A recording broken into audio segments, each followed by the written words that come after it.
by the National Crime Agency, there are now, get your heads around this one, more illegal Albanians in the UK than legal. This has just come through to us here, and Mark White, our Home Security Editor, has legged it into the studio to tell me about it. He's here right now. Mark, what is the latest? Yeah, this is a briefing that I've just been to with the National Crime Agency. Very helpful. Occasionally you get the information that they know on certain topics.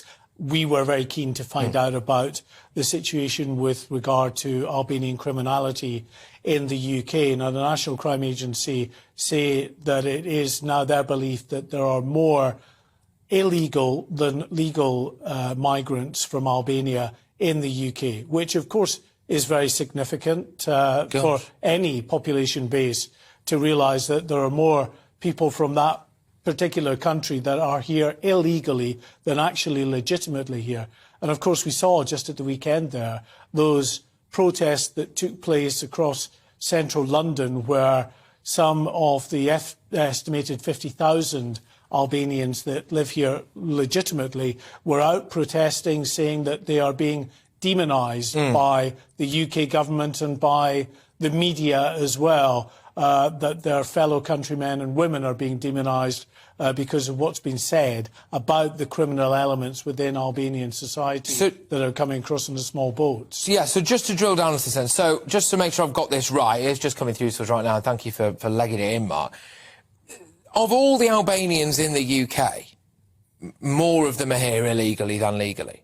Is that it? That is it. There are roughly 50,000 Albanians who are here legitimately, who've come across on visas to work or what other means to come across. But actually, those who've come into the country illegally, and that will include very many who've come across on small boats or in the backs of lorries, that now outnumbers, according to the National Crime Agency, the number of Albanians who are in this country legitimately and contributing to this society.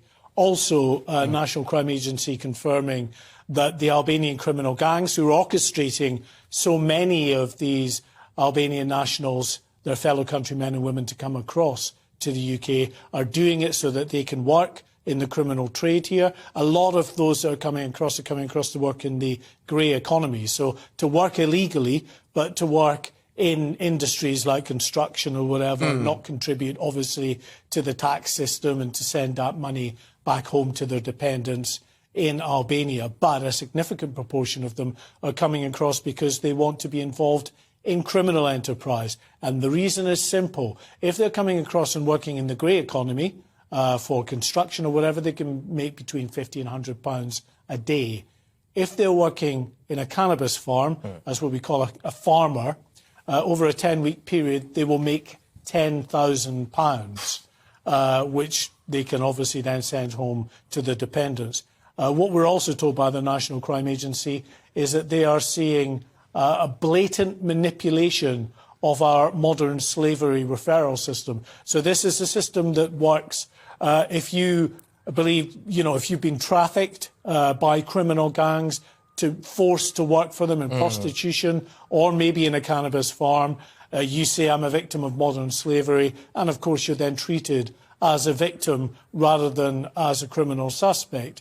But what the National Crime Agency say is that they're being told by police forces right across the country that the very first thing these Albanians who are running or farming these cannabis farms across the country are doing is immediately saying, I'm a victim of modern slavery. And they say that's just not legitimate. In many cases, they are blatantly manipulating these modern slavery referral mechanisms that we have. So just to recap, but it's quite strong stuff, this really. If you're just joining us, GB News has been told by the National Crime Agency that there are now, of the Albanian population in the UK, there are now more here illegally than legally.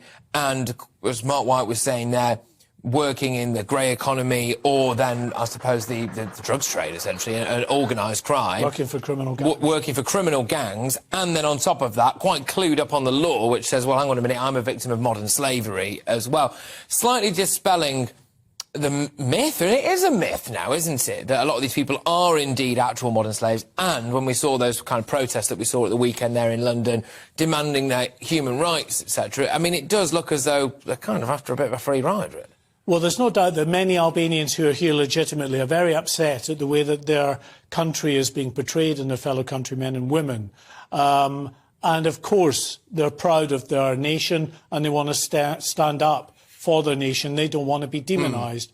But the truth is, perhaps their anger would be better placed directed towards those fellow, mainly countrymen, but some women as well, who are coming across, who are abusing the legal systems in this country to get across the channel to work here illegally. Well, and it comes against the backdrop of yesterday. This time yesterday, you and I were talking about this £63 million deal with the French to help patrol the channel a bit better, 40% increase in patrols, etc., which was hopefully going to reduce this number. I mean, it couldn't be more apt given the figures that you've just given us. If it's all right with you, Mark, can you stay where we are? We're going to go to the headline.